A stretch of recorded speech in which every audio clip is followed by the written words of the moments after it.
নমস্কার বন্ধুরা, আজকে বানাবো হালুয়া মাছের সর্ষে দিয়ে রেসিপি। তো দেখো, মাছগুলো ভালো করে ধুয়ে নুন হলুদ মাখিয়ে নিয়েছি। কড়াইতে সর্ষের তেল দিয়ে মাছগুলো লাল লাল করে এক এক করে উল্টে পাল্টে ভালো করে ভেজে নেব। ভালো করে ভেজে এপিঠ ওপিঠ ভালো করে ভেজে নিয়ে থালায় তুলে নেব। তো দারুণ লাগে এই মাছ সর্ষে দিয়ে রান্না, খেতে অসাধারণ বন্ধুরা।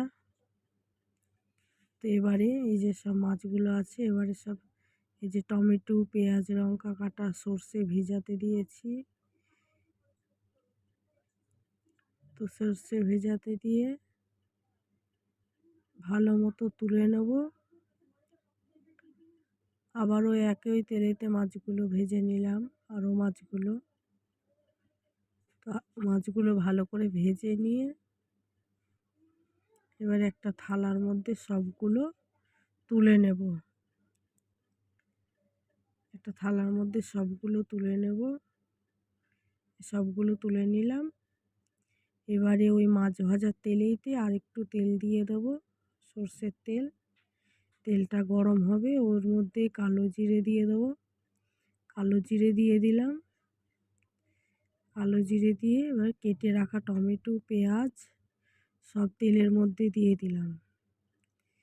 দিয়ে ভালো করে নেড়ে নেব, লাল লাল করে।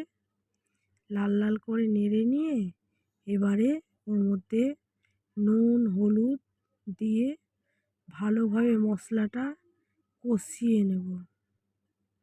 ভালো মতো কষিয়ে নিয়ে অনেকক্ষণ ধরে কষিয়ে নেব, 10-5 মিনিট ধরে কষিয়ে নিয়ে এবারে এর মধ্যে টমেটোগুলোকে গলিয়ে দিলাম খুন্তির সাহায্যে। এবারে জল দিয়ে দেব।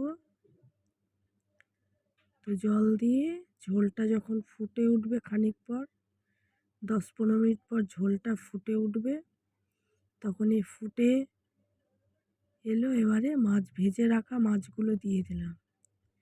তো ভেজে রাখা মাছগুলো সবগুলো দিয়ে ভালোভাবে ঝোলের সঙ্গে ফুটিয়ে নেব। তো মাছ যত ফোটাবে তরকারির টেস্ট, ঝোলের টেস্ট তত বেশি হবে। তো এবারে দেখো, সর্ষেটা আমি ছেঁকে নিয়েছিলাম, কারণ সর্ষে ছেঁকে নিলে যাদের গ্যাসের সমস্যা তাদের গ্যাস হবে না, আর খেতেও খুব ভালো হয়। তো খেতে অসাধারণ। এবারে আমি ধনেপাতা ছড়িয়ে দিলাম, থালায় নামিয়ে নেব।